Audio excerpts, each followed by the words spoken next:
Should we talk about ADEPTICON?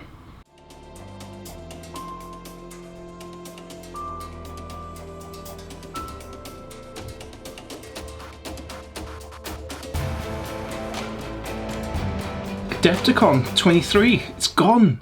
You spent all year looking forward to it and it's over in a flash of an eye, in an eye blink.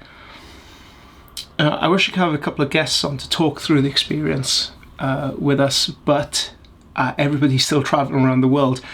Was fortunate to catch up with Alex, who presents the Death and Betrayal podcast. He also runs a commission painting studio, Crescent Edge Studio. I had to give the plugs in nice and early. And Max from Barefoot Miniatures, who's running a YouTube channel of like battle reports. Really lovely guys, really lovely guys. And I had the privilege to spend 3 or 4 days with them in their company and just kind of mooching around the halls and teaching. I did teaching. It's hard to... It's my second year attending ADEPTICON, and it's hard to imagine where you'll end up, especially as starting out as a new commission painter. I completely appreciate when you start off new. Even more established guys have this difficulty, but especially when you're starting out, it feels like the world's against you. If I would have told myself when I started Little Legend that I'd be traveling around the world teaching people how to paint, I wouldn't have believed you. I would have been amazed just to make a living doing what I'm doing, let alone producing our own miniatures and flying around the world and doing all this cool stuff that you just get to dream about as a kid. You just hope you are able to live this kind of life. I'm very privileged to be doing so. It was my privilege to teach again at ADEPTICON 23. Second year there, second year as an instructor. What did we do? Let's have a little look-see, shall we? So we unveiled our brand new miniature. This is a prototype version of it. So this isn't the full deal, the full Magilla, but this is our training wheels miniature. So a lot of our students, especially the online ones, want to learn certain aspects of miniature painting. It can be boiled down to skin, volumetric highlighting and control, non-metallic metal, true metallic metal, sculpting, colour theory, ambience, etc, etc. And finding miniatures that encapsulate all those concepts has been a little bit of a trial for us. So we've designed our own miniature, the Barbarian. And this was first unveiled at ADEPTICON 23. This seminar was on Grimdark Skin, our first 4-hour seminar, and that's scary. That's something... okay. So this video is a sit and chat, right? I haven't done any of these before. I'm not really comfortable in front of the camera, so I feel like I'm in full-on presenter mode right now. I'm presenting to you guys. I'm trying to sell something. So I'm sorry about that affectation. It will wear off during the course of the video, hopefully. But this miniature, it's not for sale yet. But I'm not trying to sell you on this thing. You're only able to access 4-hour classes after you've taught once at ADEPTICON. They are incredibly rare to come by, and I managed to bag one, a 4-hour class on how to paint grimdark skin tones. That's another thing we don't chat about. It's incredibly nerve-wracking being a presenter at one of these things, being an artist one of these things, delivering a course.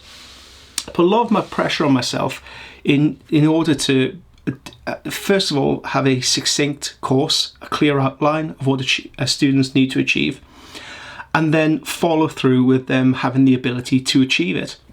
I'm a big believer in student-led learning.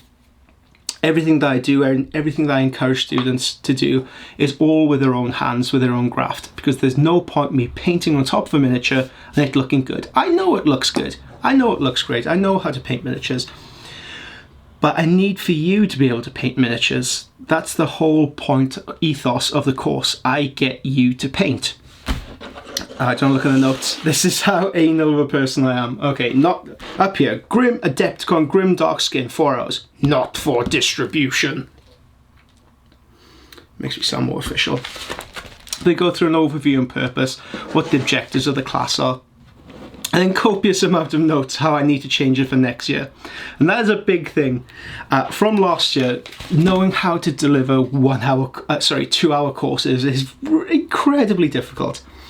Now I'm lucky I do a lot of online teaching, so a lot of this stuff, I've developed courses around that 1 hour, but having students participate in it is key, is fundamental to the way I like to do things. So translating this across to a 4-hour course, I have to outline the times. I'm not going to show you that is a bit of a trade secret, but it's things like this, just to make sure that we're hitting our cues, hitting our marks.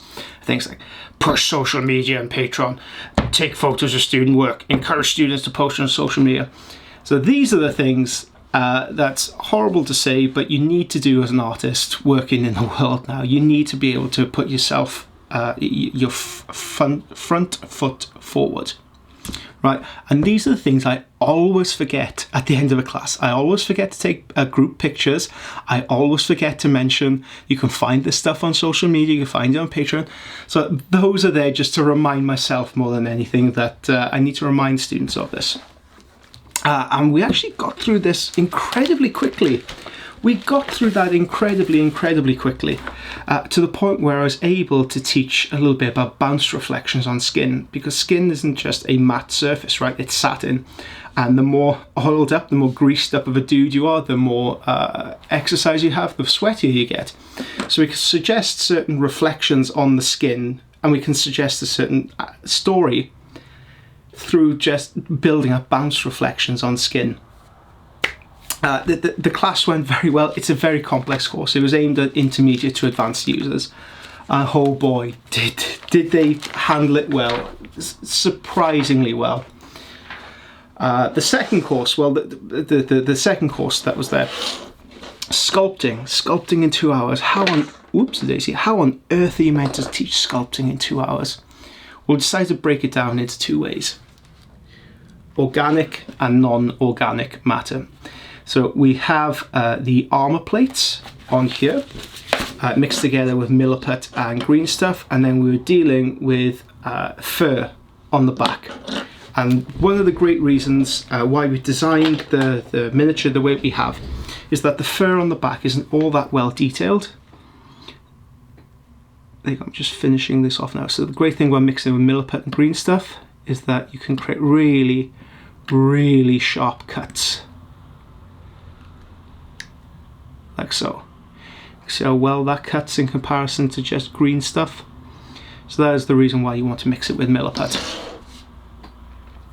So sculpting in 2 hours, that was a really fun, bubbly course. The students were engaged. When did I teach? It was like 1 o'clock in the afternoon. Students are awake, they're lively, interacting. It's everything you want as a teacher, right? You don't want to just be there lecturing at people. You want to engage people, inspire something in them, ask questions, ask awkward questions you may not even know the answers to.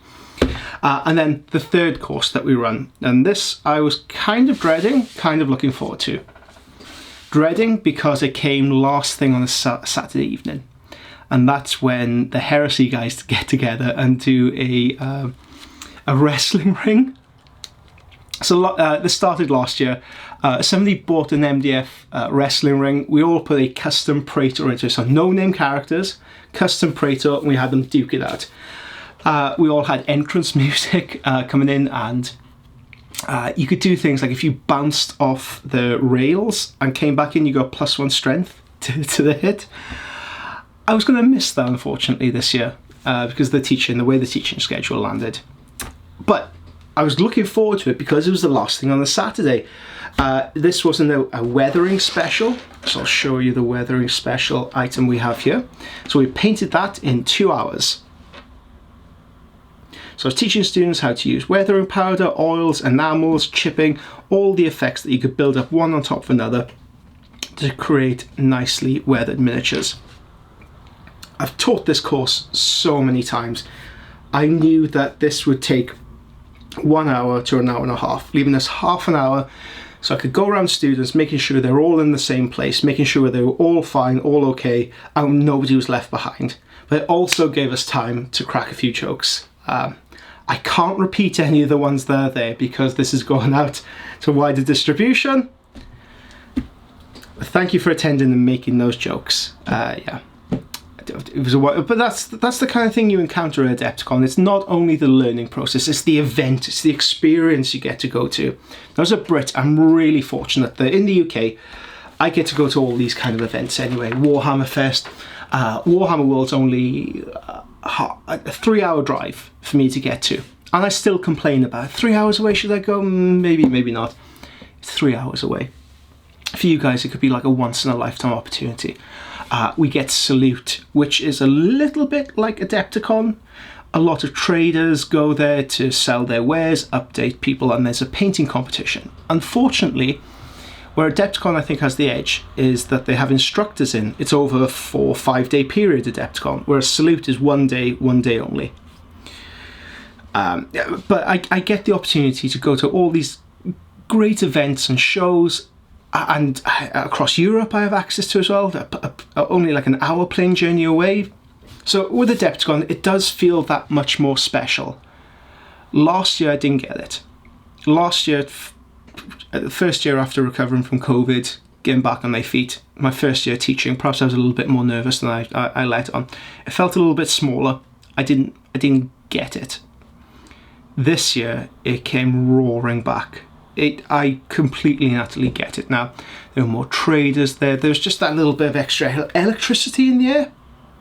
And walking around, and you'll bump into people like Banshee, or you'll bump into Ben Comets.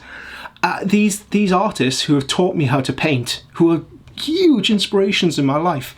And you'll just see them queuing up like a normal human being, getting coffee, which I'm going to take now. Do you like the lights, by the way? Do you like the setup? I got those lights working. I'm a little bit miffed that you can see the individual LED lights, but at least they're working. And especially as an instructor as well, you start to get in these horrible patterns of thought, like, what do I have to offer? What do I have to give to this event? I'm teaching grimdark skin tones when Banshee's teaching a skin course next door. Oh my god, what do I have to say of value in that situation, in that context, with these people that I've admired for so long? It's one of those thoughts you just have to get over. It's just one of those thoughts you have to quieten down in the back of your head, and you have to have other voices around you, thankfully, in my case, friends, telling me I did have something to offer and I can teach. Feedback we got from the courses is phenomenal. I would like more critical feedback, so if you did take a course and you want to be a little bit more anonymous, feel free to tell me any honest feedback that you want to give of the pacing of the course, delivery, extra materials that we gave out. I made the spectacular error of misspelling Adepticon on the PDF sheets, so that's, I guess, strike one against me. I'm delighted to say we will be going back next year. Not sure what courses we will be teaching. The sculpting course really went down well, to the point where we were booked. So I think we had 12 people on the course, and there's something like 20 people on the waiting list. It was a similar number for the weathering course as well. Skin tones were at capacity at 24, I believe. But I think there's a lot more scope to have more students in for the introduction to sculpting and weathering. Now, whether I'll be able to bag another course alongside it, I would like to teach true metallic metal. There's a lot of non-metallic metal courses going on at Adepticon, but true metallic, not so much, so that I would love to teach a true metallic course. Or something a little bit more off-piste, maybe like a special effects course, like the embers on a base or marble. All ideas percolating in the background, but the organisers, I'd like to thank again. Thank you so much for hosting me, having me there at your event, a very, very special event. The amount of work that goes on in the background is insane, and they're all volunteer staff as well. The amount that they give and they give and they give. Thank you to the unsung heroes of Adepticon, all the volunteers that make it happen. So that was my personal experience of it. The fear, the trepidation, the anxiety sink into the bottom of your stomach like a stone. I just hope it all went well. I am pleased if students get something from it and they enjoy themselves. It's not beyond learning something. I hope they had a good experience coming away from it. But beyond me, what does Adepticon have to offer? So if you're from the UK, you're a bit on the fence, should I go to Adepticon? Of course my answer is going to be yes. I'm on that post-con buzz right now. I can't wait to go back. 100%. You should experience it at least once in your life. Because even though we do have trade shows like this in the UK, something different about the atmosphere, it being in America, where those guys don't have access to these things. All the world's talent floods this place from all over Europe, UK, US. They all converge on this one area. And nowhere is this more prominent than in Golden Demon. Such a strong year. Just a phenomenal year for miniature painting art. Surrounding the Warhammer hobby, sure. I am a little bit disappointed that we no longer have Crystal Brush, because I think we had a wider range of manufacturers, companies, sculptors making all different kinds of art, whereas with Games Workshop and Warhammer and Golden Demon, it has to be set within the world of Warhammer. Of course it is. Why on earth would they advertise anybody else's wares? So I understand that. And we did see a couple of other competitions. I believe it was the Basterum Miniatures guys who started on Patreon. I'm not sure what they're doing now. And Creature Caster, I believe they were running a painting competition, and the Marvel Crisis Protocol guys were running a competition. So it's lovely to see orbiting competitions pop up. Not necessarily to challenge the dominance of Golden Demon, because that thing is the pinnacle of miniature painting at the moment, for good or ill. But we are seeing a proliferation of other companies developing their own painting competitions, which can only be a good thing, right? But back onto Golden Demon. Here's a little tip. Whenever you visit Adepticon, because you will after this video, don't go and visit Golden Demon in the middle of the day, or even at breakfast. Go at ridiculous o'clock in the morning. Getting used to the time frame, I'm up at like 4 o'clock in the morning, US time. Viewing Golden Demon at that time in the morning, it's like no other, it's like nothing else. In the UK, when we have a Golden Demon competition, it tends to be over one day. The crowds are stifling, it's like three men deep. Oh, sorry, 3 people deep. You just can't get near the cabinets. But at Adepticon, because it's run over the course of a week, you have unparalleled access to it, as close as you can be without actually physically picking up the miniatures and looking at them. So go at ridiculous o'clock in the morning, and it feels like it's your own personal gallery viewing it. A few obvious ones really stuck out, which went to go on and win awards. I love those. I mean, Neil's entry that won the Slayer sword, just divine, absolutely divine. Even with high definition pictures, you don't really grasp the level of attention and detail and just micro detailing applied to that miniature. Not only is a fantastic balance in terms of color theory, in terms of weighted distribution, the actual sculpt itself is very good. It's nice and bright, clean, all hallmarks of Golden Demon painting, but it's intricate, it's soulful, it's a masterpiece, and Neil is a well-worthy winner of that sword. I hope he gets to hear this, because he always calls me names whenever I see him. A couple of other entries really stand out. The Sigismund. I'm awfully sorry, I'm terrible with names. I remember the pieces. I was being introduced to a lot of people at the event. I'm awfully sorry, I won't remember. You show me your Instagram handle, you show me a piece of work you've done, I'll recognise you instantly. But names in one ear out the other, unfortunately. And my personal favourite was the crab. Somebody entered the AOS crab that was beautifully painted, like achingly beautifully painted, wonderful colour palette, great reflections on it. And it's one of those pieces, whenever you attend these events live, that you kind of latch onto, that you kind of love, because the winners start to emerge pretty early on. And you start to see them circulated around social media quite not aggressively, but quite a lot, because people, wow, that's amazing, take a picture, it circulates. It's those pieces that I don't tend to see that much attention drawn to that I am drawn to, because you don't get to see on social media that much. I know the crab is doing the rounds, it's doing the social media thing. But that's one of those things I was really privileged to see in person.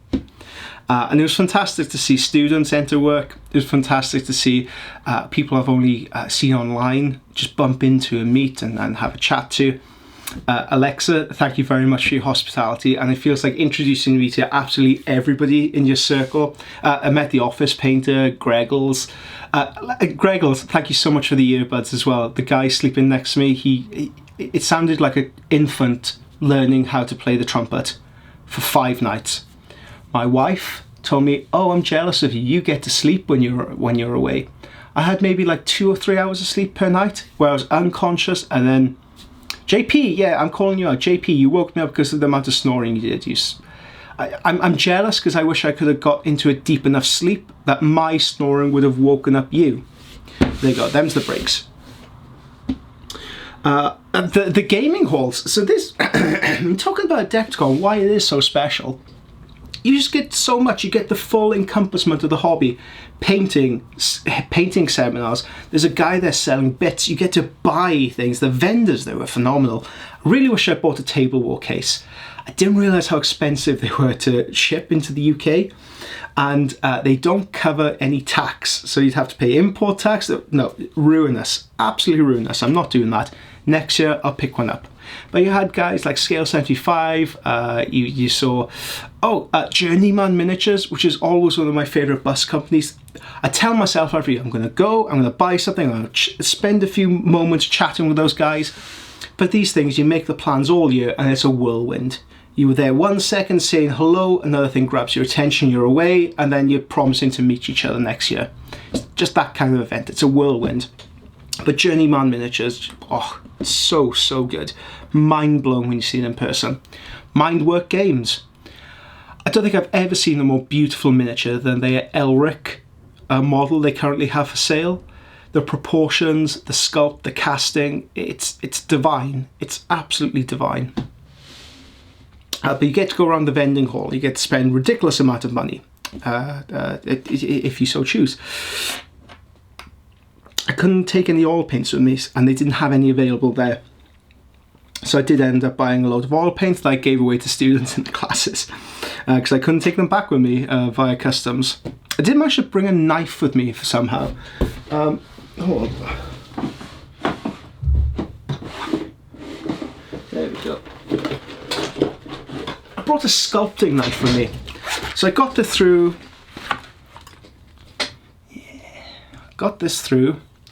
customs in Birmingham, and then from Ireland to America.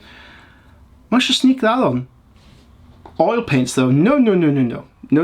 But you could bring in, that's a really bad, no. You can't take a knife with you. This is a blunt knife, and the agents recognise that this is a sculpting tool, and they very sensibly let me through. I really hope nobody watches this. I'm not bringing this next year, just in case.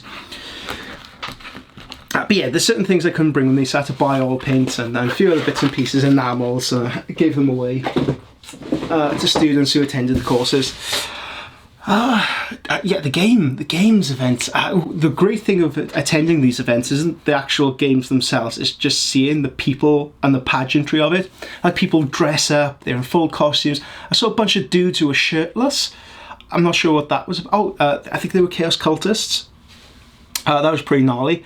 And then you have these huge display boards that people have worked on, like a big fountain of blood, or like the AOS one, I think it was like Blood Keep, where the vampires are. The sense of pageantry, I just wish that the Heresy had that kind of pageantry involved in it.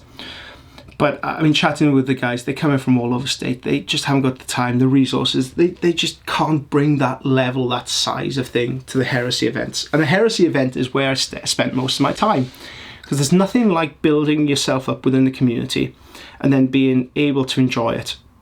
I've only chatted with these guys online. I've only interacted with the majority of Heresy, like I'm doing with you at the moment. I live in Swansea, I'm quite far removed from everything. So the way I'm able to interact with people is by doing stuff like this. And just chatting on the screen. So being able to interact with people, in the person, seeing the name, seeing the people behind the handles was just a phenomenal experience. I wasn't aware that the Heresy event was split into like three separate events. I thought it was all one homogeneous whole. But I can't say enough good things about it. Well run, well mannered.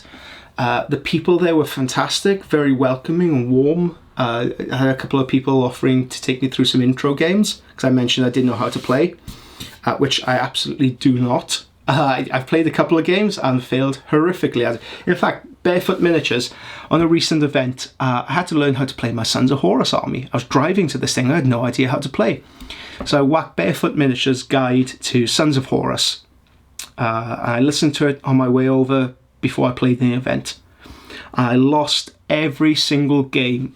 Do not listen to those guys. They don't know what the hell they're talking about. No. It's just nice to chat to people in person. You know, it's just nice to interact with people physically. And I get a couple of drinks with them and get a meal and just feel like you're more of a community member. I think that's why I want to keep going back to Adepticon. And okay, this thing of fame, right? Micro celebritydom. I've been thinking about this because people recognize me, talk to me, ask my advice, and it's a rush. It's a real. I mean, one of my students, he's part of NASA, and he gave me this. Give me this wonderful little pin. How amazing is that? But the micro celebritydom. Okay. I can see, and I saw firsthand in a couple of instances, how it can get to you, how it can really boggle the mind. And for me, it was a pleasant experience being recognised and asked my advice, and people attending courses. That's always a rush, right? But the more I think about it, the more it isn't the recognition. It's not the I don't want to do that thing, but you know, the fame, because it's not really fame. I'm annoying enough on social media platforms that you can't ignore me. That's always been the strategy. Just bombard your stuff everywhere, put plaster everywhere until you can't. It's when you close your eyes, you see that little legend sign. Whether it works or not, I have no idea. But I don't think it's that's people become addicted to. It's the sense of love that you get. It's that sense of belonging. It's that breaking the ice of a conversation. So I chatted with a couple of students after the event, and we fell into a natural rhythm of conversation. Strangers, people I've barely said 2 sentences to all year, but you start talking and you fall into that rhythm and you feel like you're not even reconnecting with a long lost friend. You just feel like you're carrying on a conversation that you've been having for years.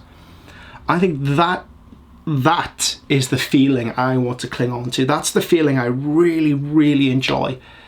It's that sense of belonging, that sense of being able to interact with a stranger as if they were a friend. And that's the feeling of Adepticon, if you were wondering. Okay, I think that's a really nice place to leave it. Yeah, okay. How do you enjoy this conversation piece? It's the first of its kind because I got the new setup. I want to show off the lights as much as possible. The sound might be a bit of an issue. We're still working through that. As with anything, a new setup, a new way of doing things, we're going to have bugs. But thank you very much, guys. I am hoping to have a few guests on, so if you would like, if you could string a couple of sentences together and you have a conversational piece, we'll host you, we'll bring you on, we'll have a chat. But in the meantime, I gotta give a couple of plugs. I'm sorry you can switch off at this stage, but if you want to see something cool, you can stay. So this is what we're dealing with, the Patreon April 2023. We are building a knight. So I'm going to show you from start to finish how to build a knight, how to paint a knight, on all the little tips and tricks using, well, putty to smooth these areas out, the tools I've used, and everything I've learned as a professional painter to not only do this in a reasonable time frame, but to give you a very, very, very high result as well. I've also got a couple of other bits and pieces that I want to be working on through the month. These designs are from Red Makers, so they're different sci-fi guardsmen. We have Greatcoats one, we have Drop Troopers, we have Guardsmen, we have Sand Fighters. So I'll be breaking those off, throwing a bit of paint at them. And we'll also, do I have it to hand? No, I don't, unfortunately. That will have to be a little bit of a secret until next time. If you were interested in printing out this plate, it's from Lauren Alfinian, I believe it's how it's pronounced. She produces her own style of mech. I'm not trying to say anything that's trademarkable because it absolutely isn't. It's her own personal unique designs that she's worked, and she very, very kindly donated this STL for us for this course. We will be fleshing this out into a full tutorial. So if you do have a little bit of Adepticon envy, if you did want to join in with what we've done, I'll be filming the course and posting it up for you guys to follow along. Okay, that's enough of me selling. Thank you so much for listening to my... If you've made it this long, well done. Thank you for listening to Ramble. And if you've enjoyed it, leave a comment below to let me know you like this style of video. I'll keep doing it. If not, well, you won't have to see my ugly mug again or the lights. Okay, I'm going to finish this coffee in peace.